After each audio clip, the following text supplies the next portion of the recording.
Indian സമുദ്രാതിർത്തി ലംഘിച്ച് പാകിസ്ഥാൻ.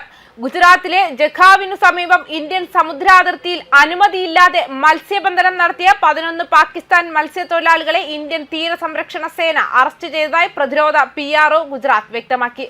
അൽവാലി എന്ന ബോട്ടിലായിരുന്നു മത്സ്യത്തൊഴിലാളികൾ സഞ്ചരിച്ചിരുന്നത്. അവരെല്ലാം ബോട്ടിനൊപ്പം ജഖാവു തുറമുഖത്ത് എത്തിച്ചു. ബോട്ടിൽ തിരച്ചിൽ നടത്തുകയും പാകിസ്ഥാൻ മത്സ്യത്തൊഴിലാളികളെ ചോദ്യം ചെയ്യുകയും ചെയ്യുന്നുണ്ടെന്ന് അവർ വ്യക്തമാക്കിയിട്ടുണ്ട്. ഡിസംബർ 10 ഇന്ത്യൻ എക്സ്ക്ലൂസീവ് ഇക്കണോമിക് സോണിൽ ബോട്ടിനുള്ളിൽ 11 ജീവനക്കാരുമായി ഒരു പാകിസ്ഥാൻ മത്സ്യബന്ധന സംഘത്തെ കോസ്റ്റ് ഗാർഡ് യൂണിറ്റുകൾ പിടികൂടിയതോടെ ഓപ്പറേഷൻ വളരെ വേഗത്തിൽ നടത്തിയതായി PRO കൂട്ടിച്ചേർക്കുകയും ചെയ്തു. ഭാരതീയ തത്രക്ഷണത്തിന്റെ സുസ്ഥിരമായ സമുദ്ര പ്രവർത്തനങ്ങളെയും MZIയിൽ അന്താരാഷ്ട്ര സമുദ്ര നിയമങ്ങൾ ശക്തമായി നടപ്പിലാക്കുന്നതിനൊപ്പം സമുദ്രാതിർത്തിയിൽ സുരക്ഷിതമാക്കുന്നതിനുള്ള ഇന്ത്യയുടെ പ്രതിബദ്ധതയും ഈ തടസ്സം അടിവരയിടുന്നുണ്ട്.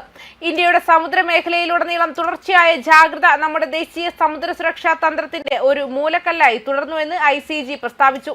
കൂടുതൽ അന്വേഷണം നടന്നു വരികയാണ്. ഈ ആഴ്ചയുടെ തുടക്കത്തിൽ ഇന്ത്യയും ബംഗ്ലാദേശും ഏകോപിപ്പിച്ച മാനുഷിക കൈമാറ്റം പൂർത്തിയാക്കി. മത്സ്യബന്ധനത്തിനിടെ അബദ്ധത്തിൽ അന്താരാഷ്ട്ര സമുദ്ര അതിർത്തി രേഖ കടന്നവരെ ഇരുപക്ഷവും തിരിച്ചയച്ചു.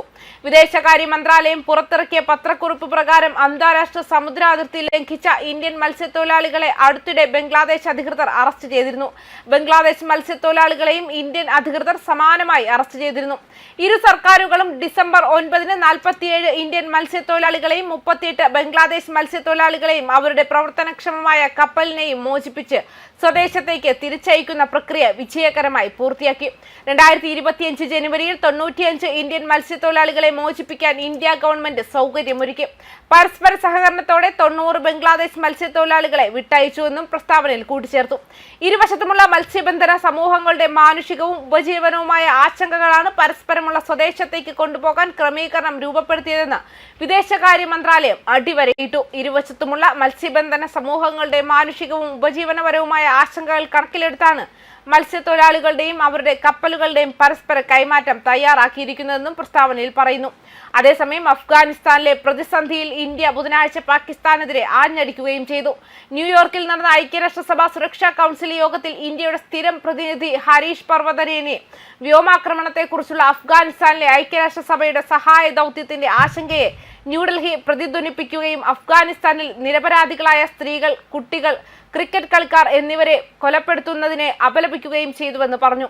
പാകിസ്ഥാനെ ആക്രമിച്ചുകൊണ്ട് പർവതനേനി പറഞ്ഞു, നിരവധി വർഷങ്ങളായി നിരവധി ദുർബലപ്പെടുത്തുന്ന സാഹചര്യങ്ങൾ അനുഭവിക്കുന്ന ഒരു ഭൂപ്രദേശം നിറഞ്ഞ രാജ്യത്തേക്കുള്ള പ്രവേശനം നിന്ദ്യമായി അടച്ചതിലൂടെ അഫ്ഗാനിസ്ഥാനിലെ ജനങ്ങൾക്ക് വിധേയമാകുന്ന വ്യാപാര ഗതാഗത ഭീകരതയുടെ രീതിയെ ഞങ്ങൾ വളരെയധികം ആശങ്കയോടെ ശ്രദ്ധിക്കുന്നു.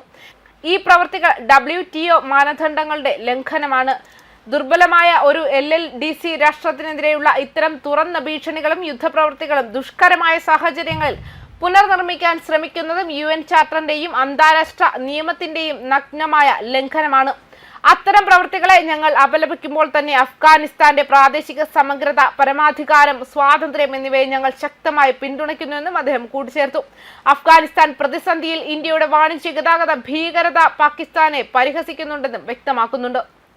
വ്യോമാക്രമണങ്ങളെക്കുറിച്ചുള്ള ഐക്യരാഷ്ട്രസഭയുടെ ആശങ്ക ന്യൂഡൽഹി പ്രതിധ്വനിപ്പിക്കുകയും അഫ്ഗാനിസ്ഥാനിൽ നിരപരാധികളെ കൊല്ലുന്നതിനെ അപലപിക്കുകയും ചെയ്തതായി ഇന്ത്യയുടെ സ്ഥിരം പ്രതിനിധി വ്യക്തമാക്കുകയും ചെയ്തിരുന്നു. ന്യൂസ് ഡെസ്ക് കർമ്മ ന്യൂസ്.